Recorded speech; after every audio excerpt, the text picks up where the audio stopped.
Welcome into the Bobby Carpenter Show, and it's not a Wednesday, but it is a Friday. Schlegs, hold on. Call for it. What are you doing? I just freaking did it. I hit the Duba G, Bob. All right, there it is. You summoned Come him. on. Bring him in. He heard it. Bring him in. So, AJ, Oh, yes. Yep. Schlegs insisted on doing that on Wednesday, and then he was like, he didn't hear it. He must have been out of range, out of service. So he's in Pittsburgh. You're over there with Pat at his event. Let me ask you this, Age, about this. We talked a little bit earlier today on Morning Juice on my radio show about it. One thing I was thinking that I didn't ask you, how many times did we almost fall asleep on I-70 driving over there? Yeah, you know what? It wasn't too bad. I drove over there Tuesday like early or Tuesday afternoon, I would say, and I probably got there right about 5 o'clock. I think I've told you, Bob, when I'm driving into the sun, that's when that sun just shuts me down and puts me to sleep. So I got there, the sun was still up, it was still nice, it was bright out, so I didn't really have any issues. And once you get like near Pittsburgh and all the hills and everything, it's tough. You don't want to fall asleep out there. You'll be off a cliff and into a head-on collision before you know it. Hey, AJ, this is a really important question because I'm sure. I bet it is. I flew into Jacksonville. Yep. And I only had like 2.5 hours of sleep. I'm going through my day. I'm going. It's crazy. And then Steph flew back from Dallas. Is that why you look like Mark Wahlberg in 1992 right now? Huh? Yeah. Is that why you dressed like Mark Wahlberg in 1992? I don't know. I'm just around my house. Like, what am I supposed to do? Hey, Joe, I got a business professional. I'm just like, what are you talking about, man? I'm going crazy, man. I'm having a day because I got some sleep. But back, you put me off track here. The question is this: last night, so I had to go pick up Steph from the airport. I'm gassed. Okay. What is your go-to gas music? Like when you're gassed, because if you put James Blunt and stuff on, like that would what is the go-to music you're driving and you're getting a kind of sleepy eye? You're like, holy boom. And you're like almost slapping yourself in the face a little bit. Besides, I put in some nicotine or some even caffeine little deals. What's that music for you that gets you hyped back up? Oh, as you're driving, to kind of dial you in and you start singing along to it. Yeah, that's a good question. I mean, that's the thing. It's a great question. I mean, very important question. Like you prefaced that. You know what? Once that sleep hits you, and I've been around, both of you probably in the car when you've seen it. Like once your body decides that, hey, you're going to go to sleep on this drive, and no matter what you do, it's not going to help until you pull over to the side of the highway and you take a 35-minute nap with all the trucks zooming by you. I've found that, once it gets you, there's no music that'll keep me awake. There's nothing I can do to really keep me awake, no matter how long you try to fight through it. But I would say like old school, like Darude Sandstorm is one that could get me going. That's definitely one that my kids like as well. I enjoy. That's, you just need a lot of BPMs, a lot of beats per minute. I need something upbeat, something techno, maybe like a techno remix of one of the classics that we like. You got some Skrillex or something in there. Maybe, yeah. Yeah, all that stuff works. It all works. Okay. I mean, so cool. Like where you're either driving or you're ready to play Thursday night football in Blacksburg, like running out with Virginia Tech. Is that what you're talking about? Yeah. I mean, we all know Sandstorm, no matter wherever you are, that comes on. Like people are bobbing their head, they're tapping their foot, they're enjoying themselves. Is that what it's called? Sandstorm will keep you. I thought it was Enter Sandman. I mean, Enter Sandman's a different song, but yeah, Sandstorm. You guys play, you'll know. I gotta look this up. Oh yeah, it's you'll recognize it, Schlegs. Sandstorm, it's a great. Is it just like that? Your kids, like if you put some of this on, would your kids be able to interpret that? Like, oh, that's the Sandstorm we're talking about. Oh my gosh! Are you playing like the Calm app, like a Sandstorm to put you to sleep? Is that what you're playing? Like noises? No, I'm just playing random hawk sounds. And I was just wondering if that's what you were alluding to. I don't know. Now I got to go look up. You'll hear it. Once you hear it, you'll know. You'll know exactly what it is once you hear it. So. Where are your kids at? I mean, do you guys do job shadowing day at all? No, they don't have. We have not had job shadowing day any in the last couple of years, at least. No, they just got a day off of school. I'm not sure what it's for. Teacher day. Where's Axel at? I thought he was going to be our celebrity guest. Well, he's not banging on the door yet. He's downstairs. There it is. There's Sandstorm. Yeah, he's downstairs somewhere. The other kids have other stuff going on, but yeah, Axel's down there terrorizing the house, figuring out, tearing things up. It's like man. I like. Yeah. So this is your. It's good. Yeah. I mean, it's like that. Don't you remember at I didn't Roxy? know what that's called. Yeah, but I Yeah, mean, Sandstorm. They would play that all the time at Roxy. You know, that was when you start getting a little tired, and then kind of old school. so you maybe take some rec drugs at that point, and that's when those drugs would kick in for you. This is where I go PD Pablo on people. Yeah, Okay, I get was out of here. just I go nostalgia. Like where I was driving yesterday, I picked up stuff from the airport, and I just went like straight up like 90s rap. It was amazing. It's just like takes me back, and it was like bumping a little bit. And I'm just like, kids are into that now, man. Kids are into some of that too. I finally just get there, and I'm just like sitting here. But I did find that song about that light bulb, and I just like, hey, Steph, listen to this one. So this is the ride you're on. About that life, yeah. It's interesting. So I had McLean and her friends in this morning for the radio, and then AJ was on right after them.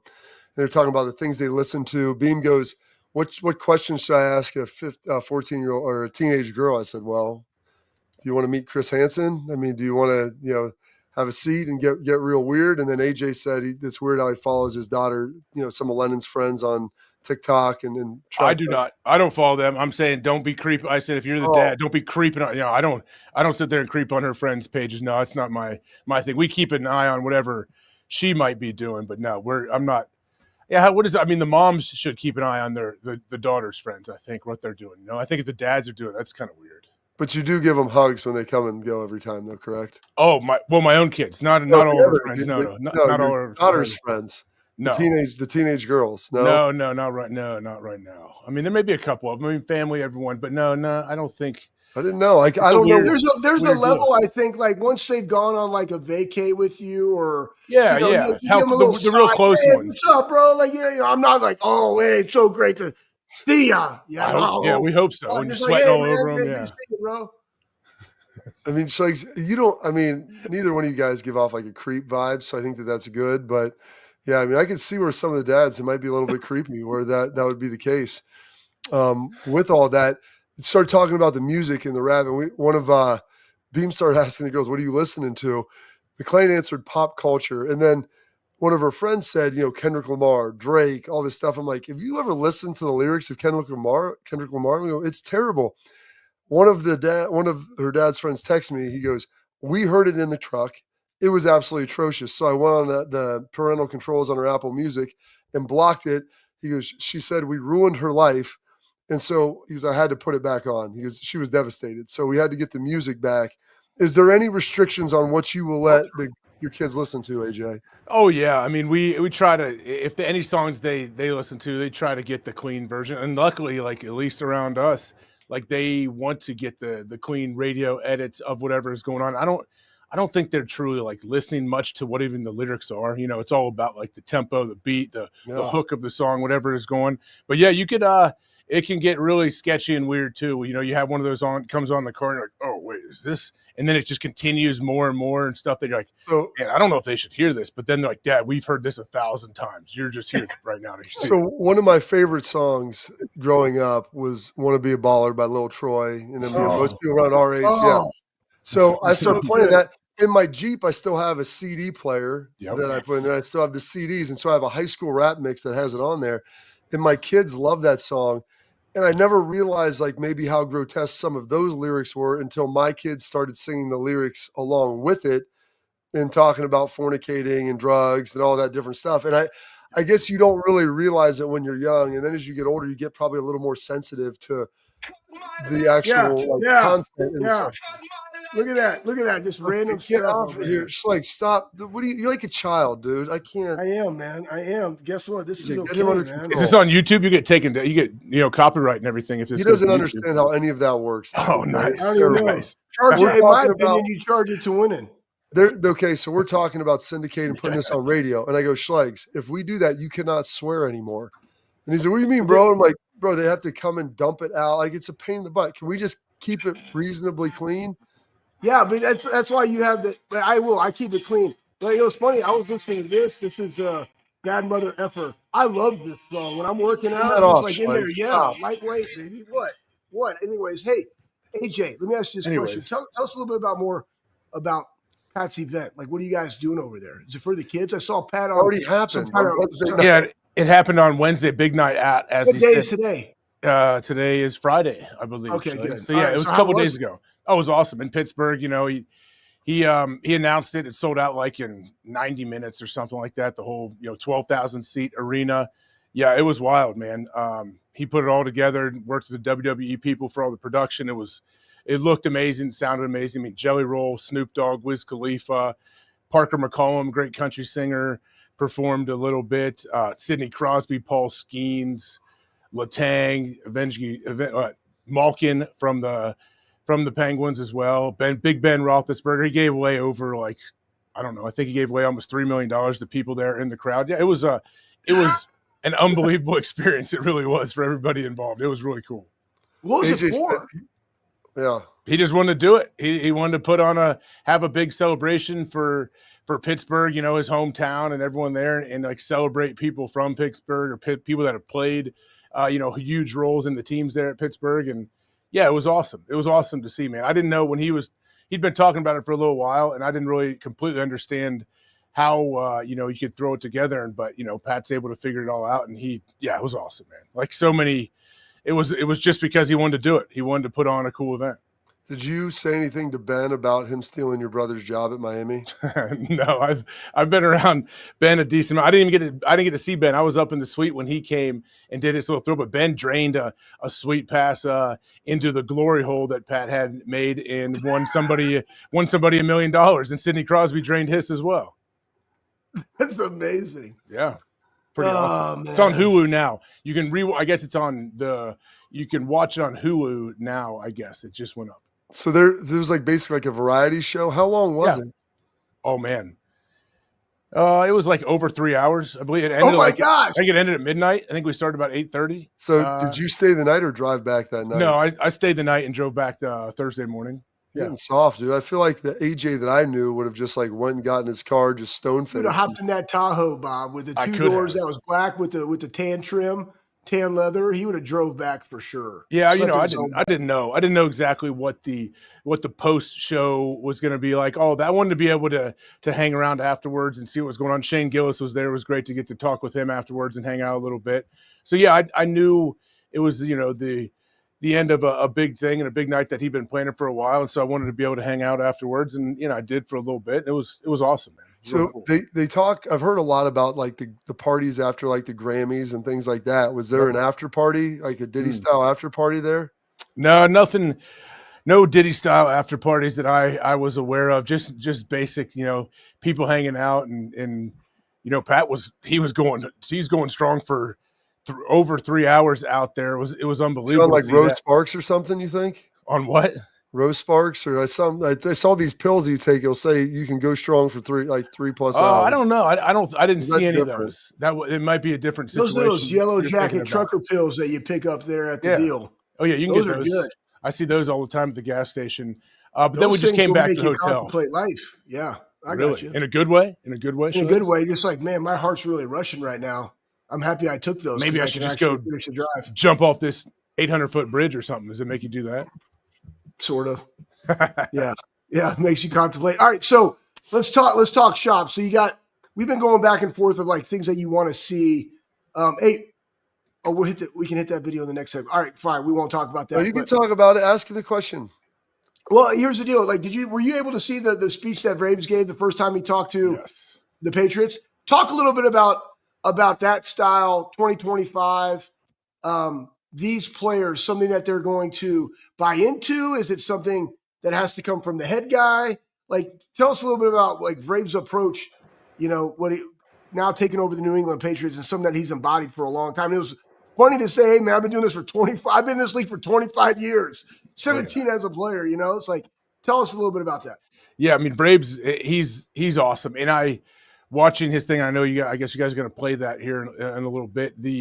Watching him address the team, doesn't it seem like common sense? Everything he's saying, yeah, of course we want to treat everyone, all this support staff with a lot of respect. We want to keep everything clean here. We want to have pride in what we do. It reminded me of a lot of the stuff that Coach Tressel kind of lived by as well.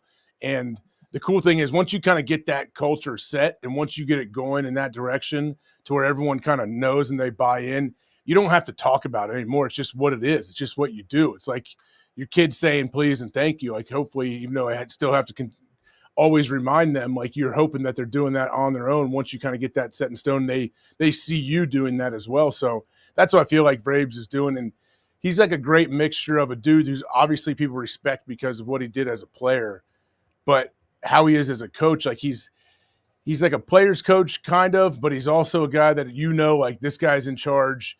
You can go to him for anything. You can communicate with him for anything. I think players respect that. All players care about is that you're real, you're authentic, you're not putting on a front and acting how like you think a head coach should act. And Vrabes is always going to be Vrabes, and I think players are always going to respect that. And I thought it was great that went out. And I know a lot of people have seen that video as well, and I'm sure coaches at all levels probably are showing their teams that same thing. So you're talking about handling adversity. Let's say you're at the Masters and your opening round, you shoot 4 under through 13, and then you throw up 2 doubles on non-consecutive holes in the final 4. I mean, where's our head at walking off the green at that point on 18? Is this Rory? Is that Rory's? Maybe. I mean, just a hypothetical golfer who could be Rory McIlroy doing his best Roy McAvoy impression.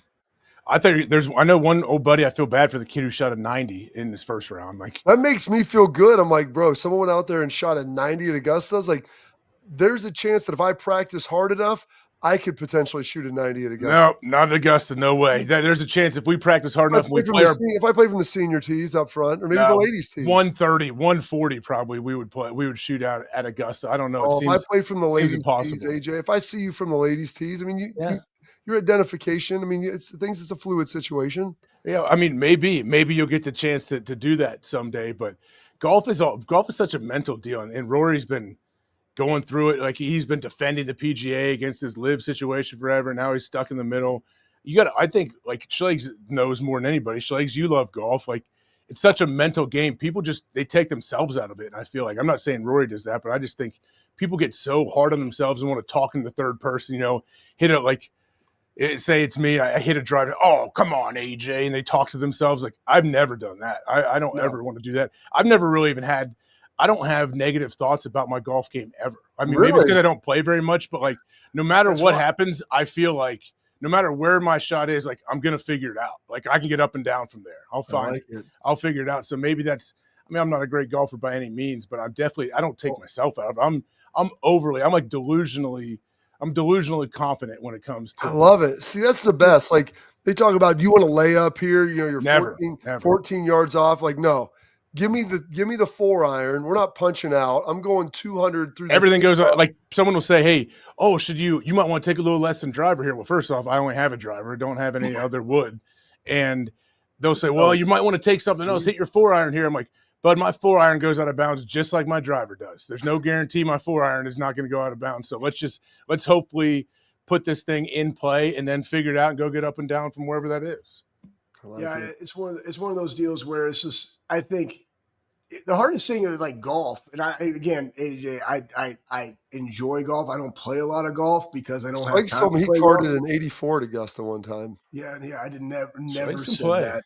Never said that. Probably can't play anymore. But here's the deal. It's just like, it's so funny. Everybody thinks that they can go out and be PGA Tour guys. And like when they play and they say negative things to themselves, when you don't practice, you don't warm up, like you don't do anything to actually go out there and set yourself up for success. And then you just automatically expect that you're going to card like, a 70 or an 80, and then you end up shooting a 90. I'm like, dude, that's pretty damn good. You didn't do anything.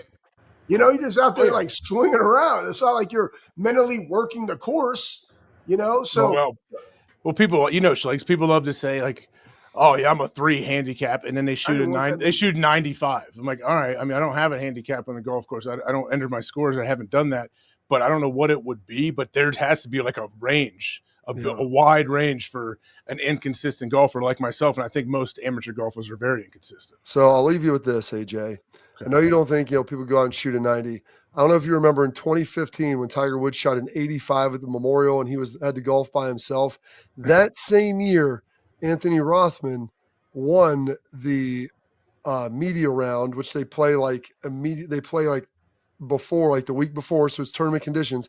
And Anthony Rothman shot an 84. And so Anthony Rothman beat Tiger Woods. Whoa. And I told him that. I go, in your one-round playoff, you beat Tiger Woods in 2015 when he still had his back. So it can be done. The possibilities are out there. but Rothman golfs quite a He's bit. a player. Rothman's a golfer. We know that. He is. I think the kids say he's a stick. Now I don't know what that means, but I guess it's true. Age, I appreciate it, sir. Thank you for spending some time with us today. Make sure you follow all your daughter's friends on social media. That way you can stay up to date with what they're doing. Slide a DM if you need to make it real weird and uncomfortable. And have a great weekend, all right? All right. Appreciate it. I'll see you guys. That's our guy, Mr. Aaron James Hawk. All right, up next, we'll show you that Vrabel speech. We've got it here.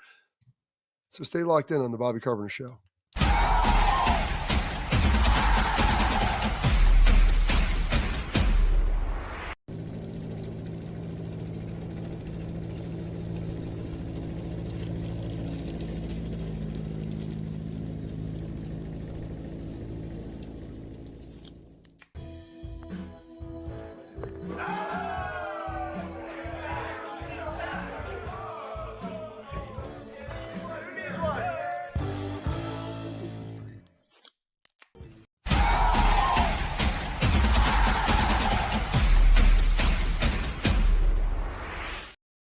Attention, parents, athletes. Listen, we're here for you. You want to protect what matters most with Export mouth guards, trusted by professional athletes, designed by NHL team dentists.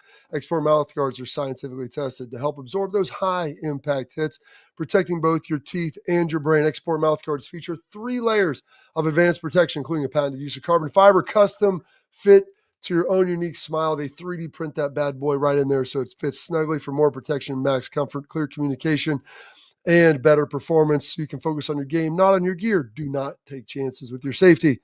Visit exportguards.com/Bobby to save 15% on your order. Export, protect what matters most.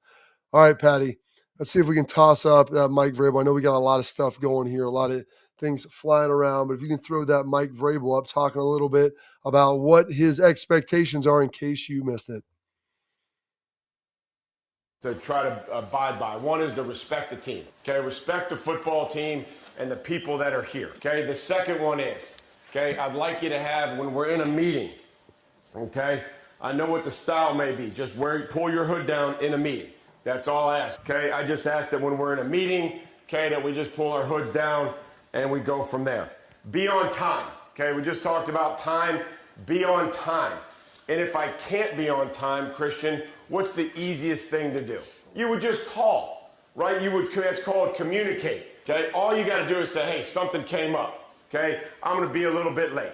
Now, after about 4 or 5 times, that starts wearing off, okay? This is just a once in a while. All it is a respect thing, okay? And the cell phones, okay? We all got cell phones, okay? Most of you have more than one, as a matter of fact.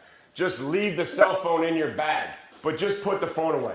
Okay, and if it rings, don't start coughing. Like, I've been in this league for 25 years. We all know when a cell phone goes off. We don't need to start coughing and doing that shit. We'll just turn it on and put it on silent, and we'll move on. Leave it in your bag. The cell phone's in the weight room. Okay, leave it on the counter or leave it in your locker. Okay, you don't need to do a set and then check your cell phone. Do a set and check your cell phone. Just leave the cell phones out of the locker room. Okay, and what my goal was, that I told everybody in the building, and I told Mr. Kraft, I told the coaches, it was to build a program that you guys and the coaches and the staff wanted to be a part of, that they wanted to protect. When you care about something, do you protect it? Yep. And that you were proud of it. That yep. I'm proud to be a New England Patriot. I'm proud of. That's it right there, man. Like, all those rules lead to it. And then the final summation, Schlegs, as you heard it, like, why are you doing this? Well, we want to build something that you respect, that you can be proud of, that you, when people come in, they're like, we've created a culture here that is a culture of winning, that people care about, and it's different. It's unique. It's been set apart from anything else. And dude, Vrabes is the best. Like, dude, just pull your hood down. In the meeting, you won't wear your hood up any other time, pull your damn hood down in the meeting. Like, it's simple things. If I have your phone, leave your phone. Listen, you're going to be late, just call. Don't be late every day. But, I mean, you hear all that, and it's great stuff. Like, that's why Mike Vrabel, Schlegs, is a leader of men, and that's why he has guys that love him and play hard for him, because he doesn't set – the rules aren't there to be ridiculous. The rules are there to be efficient, and I'm not going to put rules in that don't need to be there. Go Pats. Yeah, I mean, yeah, you know, I think I'm going to tie this back to Ohio State. And, you know, when you go to Ohio State as a former player – and those guys come back with their families. Like they're going to go after the spring game and they're going to have all the former players and all the current players. They're going to have a barbecue. And it's like, hey, I was a part of that. You know, Bob, you see the teams. You are on the 2000 team, right? I'll go back and look at the 14 team and even this team. And it's the stories and it's the memories. And like, hey, I was a part of that. Well, what was your role? Like I did X, Y, and Z. You know, whether you're a player or a coach or a support staff, it doesn't matter because everybody plays a role, right? You got to know your role and you got to play your role. And like everybody has a part in that winning. You would always say, know your role, know your whole. No, I don't necessarily say that, Bob, but well, that everybody was has a role to play. Speak gap sound. Yeah, sound. But you know, and you're proud of that. And then you have dialogue with guys that did it before, you know, and we hear Archie, we talk about and brag about Archie and how good he is and how, you know, he was proud. Yeah, he set some records and did some amazing things, but he always goes back and talks about his teammates who allowed him to do those things. And that's what makes it special. And that's why I think that you're seeing, you know, the gravitational pull of Ohio State to where you can go pull a 5-star kid out of Baton Rouge, Louisiana, and because he's identifying with guys, and I want to replicate that. I want to emulate that. I feel I can fit there, and yeah, I'm gonna get less money, but I can go there because they're going to develop me. And look at the brotherhood, and they genuinely see that these guys, you know, different races, different ages, different status, are just like open. They're real. They have relationships. They genuinely care about each other, as opposed to, you know, as opposed to cliques. My dad always said, like, you never hang in cliques, because when you have a really cliquey locker room, then you got a lot of like talking, right? Like this clique talking about this clique and this clique talking about that coach and whatever. Don't take wooden nickels either. Don't take wooden nickels either. But like, just like this is just old school like reality. And I think that Braves did a nice job of setting up the rules and articulating the why, and then people can get behind like, yeah, that makes a lot of sense, because you can't have relationships with dudes in the building. And the hardest thing about the NFL is it is very transactional. You have guys that will be there 1 week, all of a sudden Jimmy's gone. Like, what happened? But, you know, that's the business that you're in. But what you're trying to build there, you want guys that want to come there to be a part of it, you know, and these are just the things. And you know what, the best thing that Braves said, and I don't think you guys understand this, they can find people for a multitude of things in the NFL. Weight being one, being late. So like the weight, when you weigh in, they can find you actually like thousands of dollars per pound. Yeah. Right. There's a limit to that. They can fine you for it's amazing that you didn't get fined after we showed that picture of you in your but that was at Ohio State. I mean, like they could have done something there. But here's the thing, like there's schools that do that. They're like, I've actually seen lists of coaches like, hey, if you're an NFL scout and you come talk to me about these guys, do not talk to me about these guys because they don't handle their business. And it's like literally right there. Don't be on that page.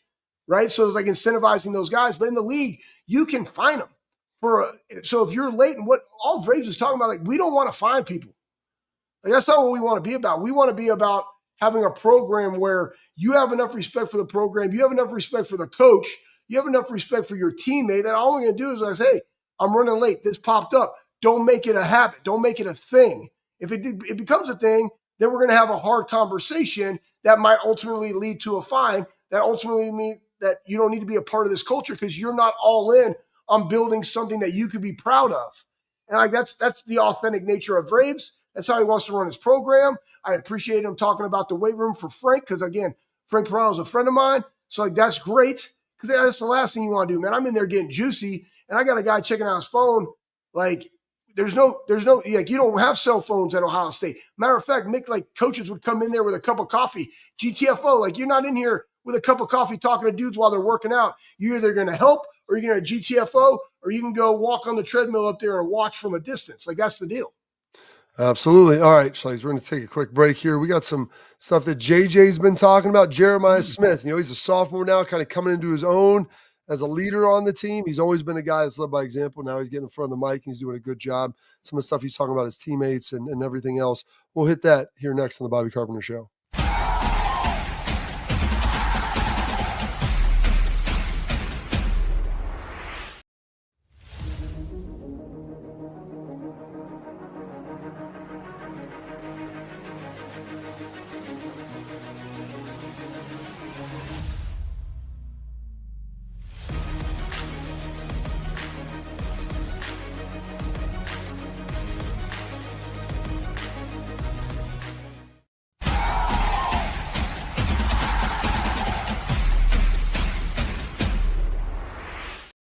Welcome in to the Bobby Carpenter Show. Listen, we enjoy you loving this, so please like, subscribe, leave your comments, questions, all of those different things.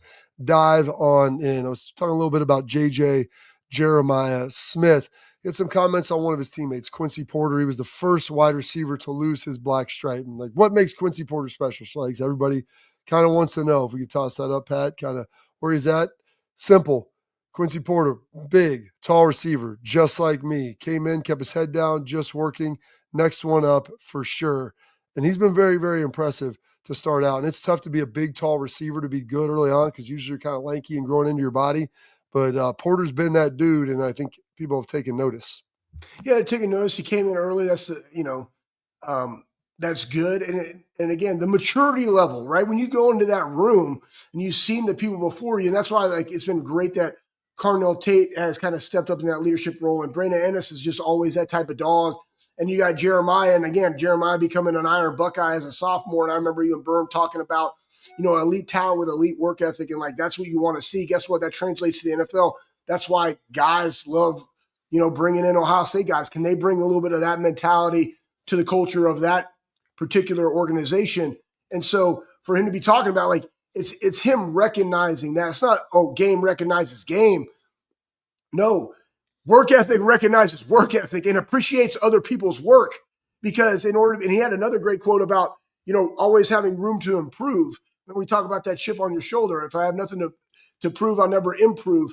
And like, that's what you see. That's what guys, that's the things that they recognize, man. It's not talk, man. It's always don't talk about it, be about it. And that's exactly what he articulated in that point. Absolutely. Then also, like he was asked, about the quarterback position. We've talked about this. I watched today a practice for the coaches clinic. Both of those guys, Julian, I'm just saying, and Lincoln Keenholz, President Lincoln Keenholz out there, both slinging it around. And they asked Quincy, they asked JJ, hey, star receiver, hey, who's the guy? What do you think about the quarterback position? And it's interesting because it's great. So that's above my pay grade. Our guy, Tim May, who I love, said, what is your pay grade? I don't know, Smith laughed, because it's safe to say Jeremiah Smith's pay grade, he might be the second highest paid person in the Woody, right behind Ryan Day. Yeah, it's hey, guess what? There's always levels to this, guys. It doesn't matter, right? There's authority. There's organizational charts out there. And what he's just saying is like, I'm just following that, right? That's above my pay grade. That's a Brian Hartline, Ryan Day question. Again, Tim with a zinger, like, what is that? I love him. What is your pay grade? I love it. JJ? Yeah, it was good stuff. And then we also got JJ on, him talking a little bit, Schlags, about, last year versus this year. And this is why you love him. You always tell me, stay humble, stay hungry, Bob. That's your mantra, Schlags. If you have nothing to prove, you'll never improve. So JJ talking about what he can potentially improve, Pat, from last year into this season.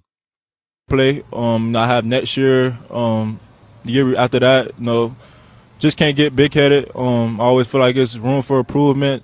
Never feel like you just got it. That's one thing a lot of people mess up on. Feel like, they had one good year. Okay, I'm relaxed. That's not in me. I'm gonna continue to do it for years and years to come. I feel like to myself for sure. Just because So hey, what do you say, Schlags? If you have nothing to prove, you'll never improve, man. And like, don't get big-headed. Like, it's tough for him. It would be so easy just to chill through the next 2 years, but then you're cheating yourself of what you ultimately could be as a player. And I don't think he said that ain't in me. That's why you bring in a guy like that. And when your best players, Schlags, are your best workers, yeah, no doubt. I mean, that's when you set a culture, big time culture. I want to get to this too, because we got some stuff we got to get to in our headlines. You know what? Maybe we'll hit this next one in our headlines, because it's trying to get through a lot of the stuff that we've got, all the juicy topics, Schlags, that are rolling around. But it's a big 20-year anniversary of something. And one of the greatest things that I ever watched. Very, very impressive. We'll touch on that next in our headlines in the Bobby Carpenter Show.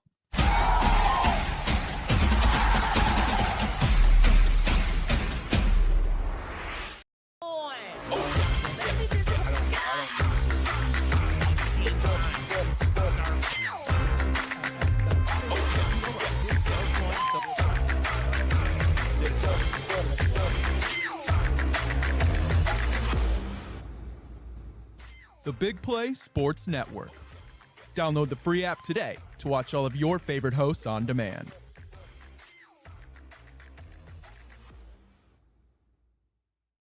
I'm Garage Beer, and this is Bobby Carpenter. Garage Beer. Beer-flavored beer. Beef with an F? Okay, my bad. It's crisp and cool, and it doesn't taste like... I'm Bobby Carpenter. I drink in garages, because my wife says I don't belong inside. If you like a cold breeze on your bag, drink Garage Beer. It's American, and so can you. Garage Beer. Beer-flavored beer.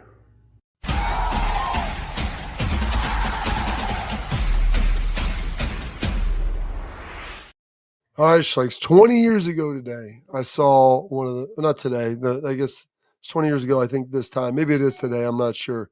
But the Masters is going on. It's the second round. Tiger Woods not playing in it.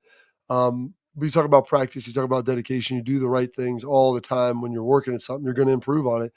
And Tiger Woods had one of the most unbelievable golf shots to help him win the major 20 years ago, Pat, if we could throw this up. And it's an iconic chip that is unbelievable.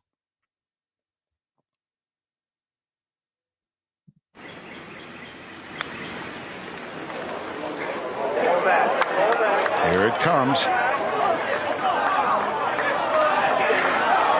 Oh my goodness.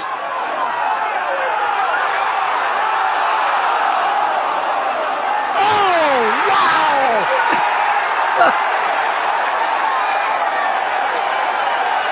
In your life, have you seen anything like that? In my life, I hadn't seen anything like that. I remember watching two dudes just jumping and hugging each other like Happy Gilmore in the background. Absolutely tremendous. And Schleiks, I'm sure you've hit some chips like that in your life. I've had some good chips. I've had some good chip-ins. You know, hey, go to that next one. I know we got to get to the other thing, but go to that one about practicing at a high level, Bob. I think that's a really good one too. That kind of follows up with that practice at a high level. The Gino Auriemma? Yeah. All right, well, then we got this. And this is something that I stumbled upon the other night. And, you know, Gino Auriemma, I think, just won his 12th national championship, like in the last 25 years. Crazy talk. Unbelievable how good he's been. They hadn't won one. Maybe it's been like last 30, but they hadn't won one in like 8 or 10 years. It's been a minute. And talking about high-level practice, how that prepares you to be able to play in the game. And practice is the reason why great coaches make them so difficult is that you want to make sure the games are easy. Michael Jordan said it. You've heard Urban say it, Ryan. Like all the great ones know it. I really think that if we practice a certain way every day, and it's here, that when we get to the Final Four, we're going to play here. You're hoping we get lucky then. But if we practice here every day, and when we get to the Final Four, it's going to drop. There's no way you can practice at peak or play at peak performance under that kind of pressure. It's not possible. So you'll drop. But where we'll drop is still at a higher level than everybody else, provided we practice at that level, train at that level every day. There you go, Schleiks. Like, because you're never going to be able. The only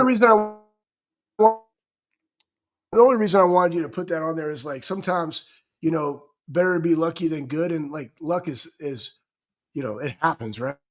Like that's great, but many times, yeah, Bob, you and I are in so many different businesses, and what you're breaking up a little bit. You're buffering. How am I breaking up? No, I'm not breaking up. No, yeah, you terrible. are.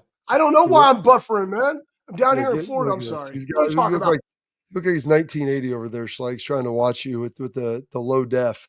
It's terrible. But what Gino Auriemma has been able to put together there, and it goes for all things, it's true. Like you're never going to outplay what you do in practice. And it's funny because I used to listen to Urban talk about this. It's like, you know, I don't want gamers. You know, I want guys like you want to see guys do in practice. There are guys who play better in the game than they would in practice. But, you know, you want guys out there who can go play and play at a high level, and they need to prove that in practice. That's where you earn that trust to be able to do that. All right.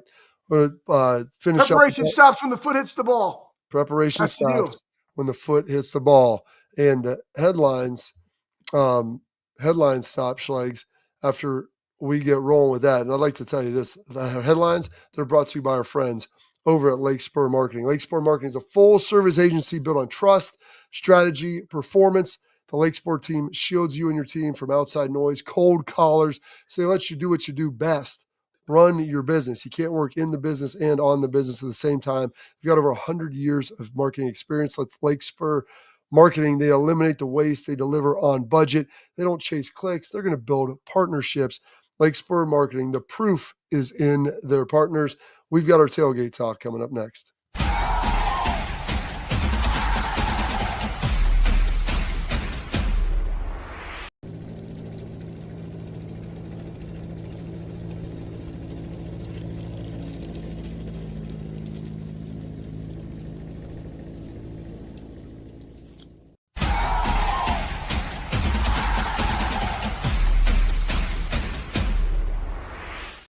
All right, Slaves, we got our tailgate talk brought to our friends at Real Truck.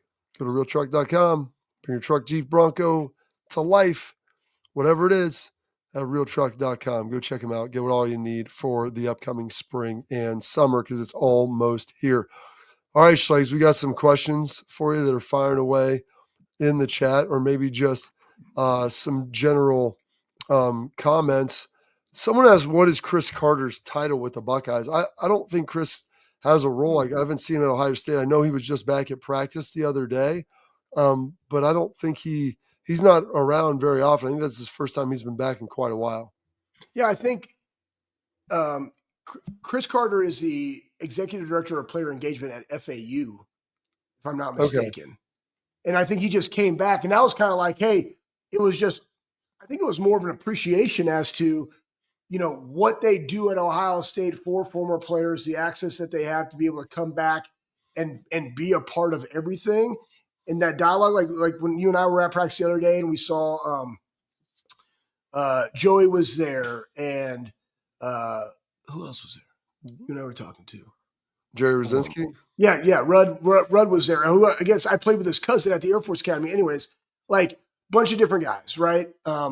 So like that was kind of the appreciation that they kind of like, hey man, they care about it. But the brotherhood is real because he's also talking to those younger guys. And that's honestly the coolest thing going back is we remember our days, Bob, but then you go back and we're 20 years removed now at 25. This is our senior year 20 years ago that they're going into. And it's the same kind of camaraderie feel, talk, banter, that they're going through. Like that's the thing that you love to see. Absolutely. Another question coming in tomorrow. Bobby, are you going to be at the game tomorrow? I'm still undecided. They have the Saddle Up event that night that I go to over at the Woody Hayes. They've got a lacrosse game at 2:00, Ohio State versus Maryland, top 5 matchup. I think it's 1 versus 2 or 1 versus 3. So huge deal. That's going to be at 2. They have the tailgate, not the tailgate, the barbecue that they put together for the former and current players after the game. So I always hit that up, maybe hit up the lacrosse game. I don't know if I'm going to have time. I like to be able to watch all the game and take notes and to check it out. And I don't know if I'll be able to do that as well if I'm at the game.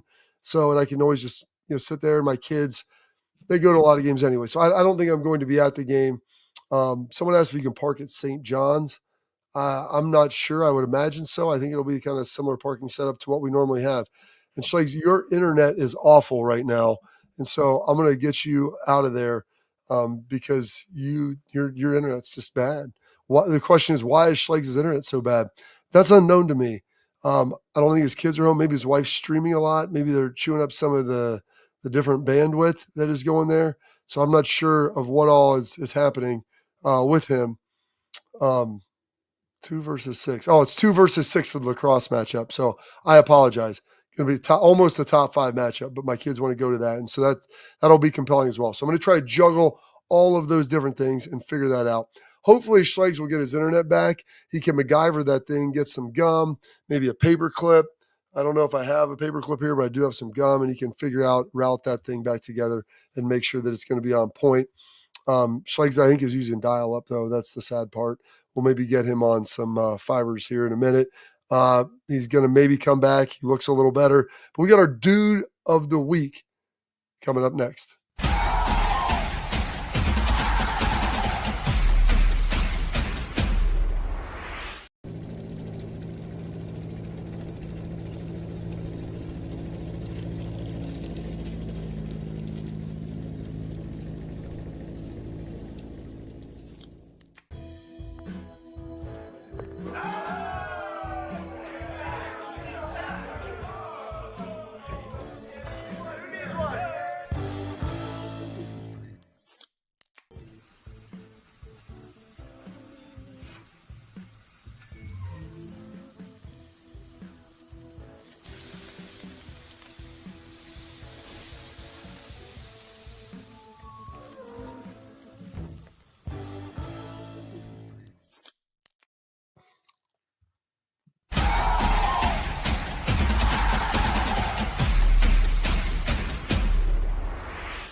You're back, Slikes. You look a little bit better than what you did.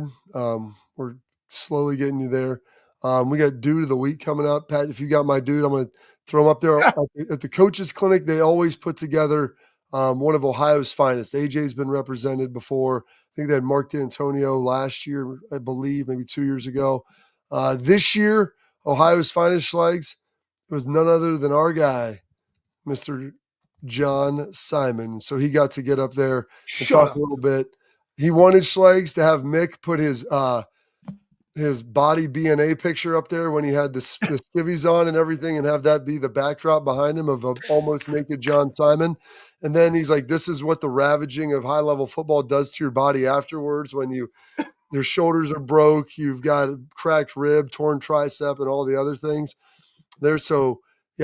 John Simon, Ohio's finest. So he's getting dude of the week from me. What do you got, Schlegs? That's a fantastic dude of the week. And now I won't be there for that display. We already spoke at 11:30. It's already done.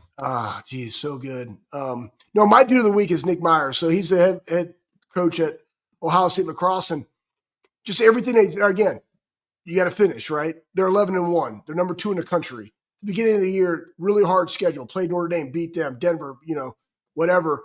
They got an 11-win streak right now. They're playing Maryland at home over the weekend. The buzz that is Midwest lacrosse. Nick has done a phenomenal job of going and helping build that within the state. Excited for his success. Let's go get that dub Saturday at 2:00. Boom, Buckeyes. Absolutely. Well, that is terrific. Well, that is all time we have for today. We'll be back in the saddle, maybe with Lathan Ransom. We should have a big week, though, trying to get Donovan Jackson, Will Howard, some dudes on next week. Maybe some current players, as now we're out of the spring as we continue to press forward. So stay locked in, excited for all those guys, and we'll talk to you on Monday, the Bobby Carpenter Show.